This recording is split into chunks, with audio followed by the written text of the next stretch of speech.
आदरणीय डॉक्टर गाडगे यांच्या पत्नी सौ गाडगे पण उपस्थित झालेले आहेत. गाडगे मॅडमचा सत्कार ज्योतिताई गोरणे यांनी करावा अशी मी त्यांना विनंती करते. ज्योतिताई गोराणे यांनी डॉक्टर गाडगे मॅडमचा सत्कार करावा.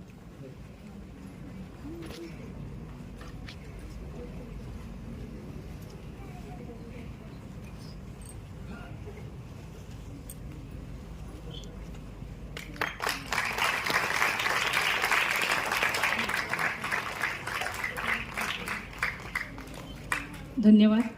आता मुख्य सत्कारांना आपण सुरुवात करणार आहोत. तर याच्यामध्ये कैलासवासी पंडित जयवंतराव मिरजकर स्मृती प्रित्यर्थ कला गौरव सन्मान दिला जाणार आहे. आदरणीय डॉक्टर रवींद्रजी गाडगे यांचा थोडक्यात परिचय असं सांगते. एका वाक्यात सांगायचं तर एक्सपर्ट डॉक्टर आणि तेवढेच एक्सपर्ट सितारवादक हे ते आहेत. BJ मेडिकल कॉलेजमध्ये MBBS आणि MD त्यांनी केलेलं आहे आणि चाकण येथे अतिशय सुप्रसिद्ध डॉक्टर म्हणून ते ख्याती आहे त्यांची. भारतीय संगीत घराण्यातच त्यांचा जन्म झालेला आहे, शास्त्रीय संगीत घराण्यामध्ये. त्यांचे डॉक्टरांचे आजोबा पंडित गोविंदराव गाडगे हे जयपूर सेनिया घराण्याचे ज्येष्ठ सितारवादक होते. सितार वादनाची दीक्षा डॉक्टर कृष्णराव गाडगे यांच्याकडून त्यांनी घेतलेली आहे.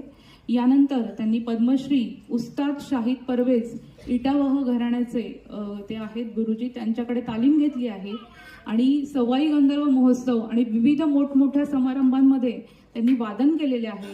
आणि सगळ्यात महत्त्वाचं ऑल इंडिया रेडिओचे A ग्रेडचे ते कलाकार आहेत. त्यांनी ऑल इंडिया रेडिओच्या नॅशनल प्रोग्राममध्ये अनेकदा वादन केलेलं आहे आणि 2005 साली त्यांना वाद्य संगीतासाठी गानवर्धन पुरस्कार प्राप्त झालेला आहे. तर अशा या अलौकिक व्यक्तिमत्वाचा सत्कार गोदावरी माई भोयर यांनी करावा, तसेच अरुणजी नलावडे यांनी करावा अशी मी त्यांना विनंती करते.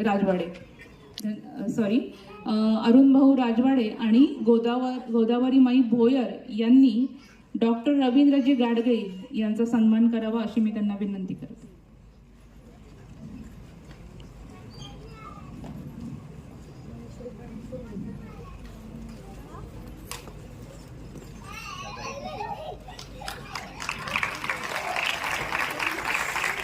सांगते म्हणजे थोड्याशा वाक्यांमध्ये मी रचलेला आहे त्यांचा परिचय. पंढरीची वारी हा ज्यांचा ध्यास आहे, संपूर्ण आयुष्य त्याग, श्रद्धा, भक्ती, समर्पणाचा प्रवास आहे. ज्ञानेश्वरी, गाथा यांचं चिंतन, मनन, आचरण हा ज्यांचा श्वास आहे. तसंच भारूड, गवळण, भक्तिगीतांच्या माध्यमातून प्रभुसेवा खास आहे. विविध पुरस्काराने प्राप्त आपला सात्विक जीवन प्रवास आहे. आमच्यासाठी आपलं अस्तित्व दैवी शक्तीचा आभास आहे.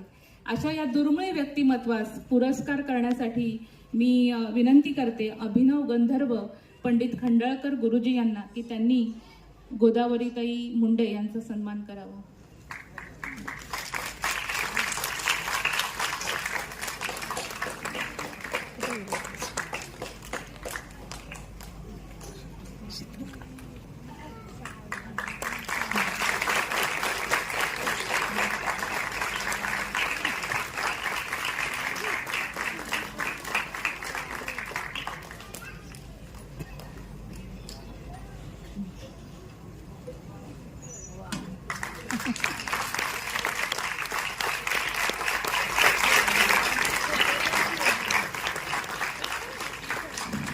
खूप धन्यवाद. यानंतर वैकुंठवासी हबप नवनाथ निकष स्मृती प्रित्यर्थ रसिक सन्मान पुरस्कार हबप श्रीरामजी मिसाळ गुरुजी यांना. मिसाळ गुरुजींचा थोडक्यात परिचय सांगते. मिसाळ गुरुजी हे सेवानिवृत्त उच्च श्रेणी मुख्याध्यापक आहेत. बुलढाणा येथे ते कार्यरत होते. हल्ली त्यांचा निवास आळंदी देवाची येथे आहे. लहानपणापासून भजनाचा छंद आणि गायनाची आवड होती. यूट्यूबला भजन शिकणाऱ्यांसाठी मिसाळ गुरुजी भजन आळंदी हा चॅनल आहे, त्यांचा स्वतंत्र चॅनल आहे. आणि विशेष उपक्रम म्हणजे भजनी टाळ मात्रायुक्त कसा वाजवावा याचे प्रशिक्षण वर्ग ते घेतात. श्रीमद भगवत गीता याची संथा देणं, गीतार्थ पाठाचे नियमित आयोजन ते करतात. दर रविवारी विनामूल्य भजन शिकवणी वर्ग ते घेत असतात. स्वरसाधना संगीत विद्यालयाद्वारा शास्त्रीय संगीत शिक्षणाची सुविधा त्यांनी उपलब्ध करून दिली आहे आणि त्याचबरोबर भारतीय वैदिक तत्वज्ञान व संत साहित्य यांच्या अभ्यासासाठी ते सतत कार्यशील आणि प्रेरक असतात. अशा प्रकारे नावाप्रमाणेच श्रीरामांसारखे अत्यंत दयाळू आणि प्रेमळ व्यक्तिमत्व यांना पुरस्कार देण्यासाठी मी आमंत्रित करते महाराष्ट्र कंठसंगीत पुरस्कार प्राप्त कल्याणजी गायकवाड यांना. त्यांना विनंती आहे की त्यांनी श्रीराम सरांचा सत्कार करावा. ते येत आहेत तोपर्यंत आपण सुनीताताई निकत यांना विनंती करते, ज्या आपल्या हबप नवनाथ निकत यांच्या धर्मपत्नी आहे. सुनीताताई निकत यांनी व्यासपीठावर यायचंय. त्यांच्या हस्ते आपण श्रीरामजी सरांना हा पुरस्कार देऊयात. याच्यापेक्षा भाग्यकारक गोष्ट काय असू शकते की आपल्या पतीच्याच नावाचा पुरस्कार त्या देण्यासाठी येत आहेत श्रीरामजी सरांना.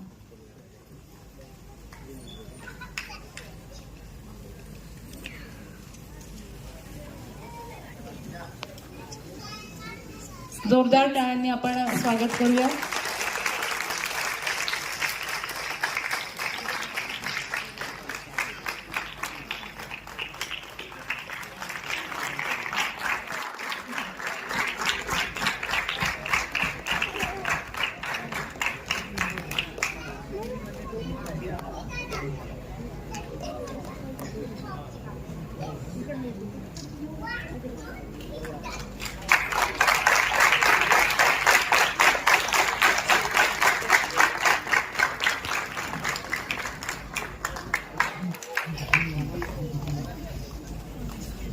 इथे साजरा होतोय. जे 4-5 पुरस्कार आता आपण ज्यांना देताना पाहिलंय त्यापैकी सतार वादक रवींद्रजी गाडगीळ यांच्यासाठी जोरदार टाळ्या होत्या. अतिशय मोठ्या गुरूंचे ते शिष्य आहेत आणि त्यांनी स्वतःची एक शैली निर्माण करून अतिशय सुंदर असं सतार वादन ते करतात. त्यानंतर हरिभक्तीपरायण मिसाळच ना यांनाही पुरस्कार दिला. मी त्यांच्याही घरी परवा गेलेलो आळंदीमध्ये. चांगलं त्यांचं सेवा करतायत, सुंदर काम आहे. आणि 3च पुरस्कार दिलेत ना आता, तेच ना. 4था कोण आहे? अरे हो. आणि आमचे मित्र सुधाकरजी चव्हाण यांची कन्या शाश्वती चव्हाण. आता शाश्वतीचं नाव मी विसरायचं कारण म्हणजे रोजच पुरस्कार तिला, एवढं तिचं जोरदार काम चाललेलं आहे. मी स्वतः तिचं गाणं ऐकलंय. अलीकडच्या तरुण कलाकारापैकी शाश्वतीचं नाव घेतलं जातं. जोरदार टाळ्या होत्यात. आणि 4था जो पुरस्कार आहे हरिभक्तीपरायण गोदावरीताई मुंडे. तर यांच्याबद्दल मला सांगायला नक्कीच आवडेल की मी जेव्हा मराठवाड्यात अनेक ठिकाणी कार्यक्रमाला जायचो, अगदी 5-5, 6-6 दिवस, हे बोलू नका ऐका रे, तर त्या ठिकाणी पहाटेचं भजन गोदावरीताईंचं असायचं, म्हणजे काकडा. 1-2च महाराज मंडळी आहेत की त्यांचा काकडा माझ्या ध्यानात आहे. एक तर हरिभक्तीपरायण बाबा महाराज सातारकर आणि दुसरा गोदावरीताई मुंडे. एवढं सुंदर भजन पहाटे की त्यावेळेस आम्हाला झोपच यायची नाही. एकतर रात्री 1:30-2 वाजेपर्यंत जागायचं आणि परत काकडा. पण यांच्या काकड्याने त्रास व्हायचा नाही. आणि अनेक वर्षापासूनची आमची ओळख आहे. अतिशय नम्रपणे विनम्रपणे त्या भजन करतात. त्यांच्याबद्दल सांगायचं म्हणजे त्यांना काही खूप रागिनी शास्त्र हे त्यांना विशेष माहिती नाही. त्या स्वतःही कबूल करतात. पण वारकरी भजन आणि कुठलाही अंग विक्षेप न करता एकदम शांत विणा घेऊन असं भजन खूप कमी ऐकायला मिळतं. नाही तर गाणं कमी आणि बाकीचं थाट भयंकर असतं आमच्याकडं. तर हे तसं नाहीये. तेव्हा या 4ही पुरस्कारार्थी जोरदार टाळ्या होत्यात. हरिभक्तीपरायण रामदासभाऊ भैया यांचे हे दोन चिरंजीव अतिशय सुंदर काम करतायत. एक तबला आणि एक गाण्यामध्ये आहेत. त्यांच्या बुवांच्या सुनाही खूप सुंदर अशी साथ देतात. यांच्यासाठी जोरदार टाळ्या होत्या. आणि कलाकाराचं वैभव हे असतं की त्याचे शिष्य. आता ही संख्या बघितल्यावर आपल्याला नक्कीच कळेल की काय म्हणजे कसं जोरदार आहे. ह्या विद्यार्थी आणि आपण सर्वांनी जोरदार टाळ्या वाजवा. सगळ्यांना खूप खूप शुभ आशीर्वाद. धन्यवाद. खूप धन्यवाद गुरुजी. यानंतर कार्यक्रमाचा आकर्षण बिंदू आहे की शाश्वतीताई चव्हाण आणि ज्ञानेशदा भोये यांचं गायन. फोटो झाला असेल. सगळे शिष्यवर्गाने आपापल्या जागी स्थानापन्न व्हायचे.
पाहते पाहणे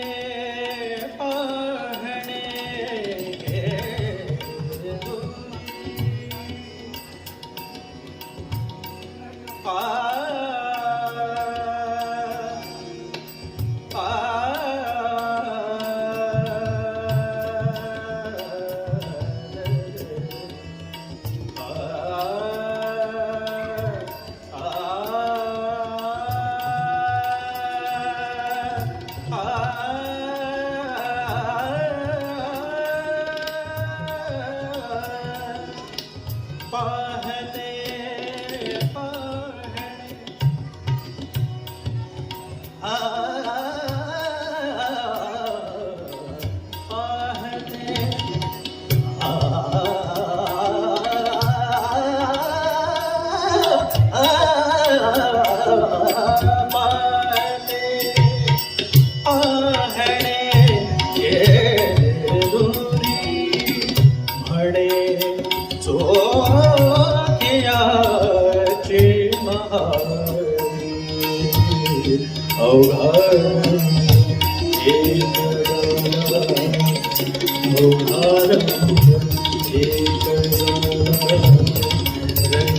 रंग